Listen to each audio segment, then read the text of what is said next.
মা আমার চিনতে পারতেছ না, আমি তোমার সন্তান দুলাল। তুই কে তোমার নিতে আসছে। আমার পোলা আইবো, আমার পোলা আমার লয়ে যাবো, আমার থাকতে কইছে। আমার ভুল হয়ে গেছে, তোমার এরকম পাগল হয়ে যাবো আমি বুঝি নাই। আমি তোমার নিয়ে যাবো, চলো।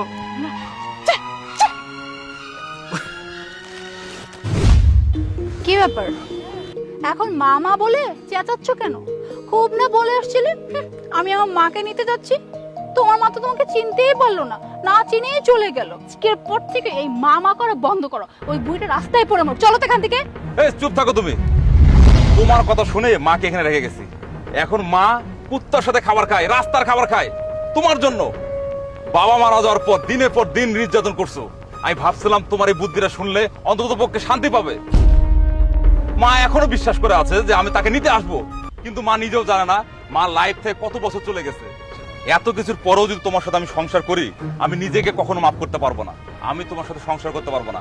আমি চললাম আমার মাকে ফিরিয়ে নিয়ে যেতে। আমার মাকে ফিরে নিয়ে আমি চিকিৎসা করব, ভালো করে তুলবো। এই কথা প্লিজ বলো না যে তুমি আমার সঙ্গে থাকবে না। আমি আমি তোমাকে ছাড়া থাকতে পারবো না। আমি সত্যি অনেক বড় একটা পাপ করছি, আসলে এই পাপের কোনো ক্ষমা হয় না।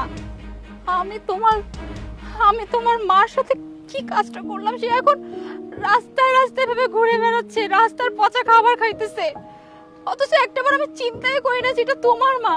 আজকে যদি তোমার মার জায়গায় আমার মা হয়তো, আমি কি পারতাম এরকম একটা জঘন্যমূলক কাজ করতে? আমি তো কোনো চিন্তাও করি না যে আমার মার সাথে এরকম কিছু হবে।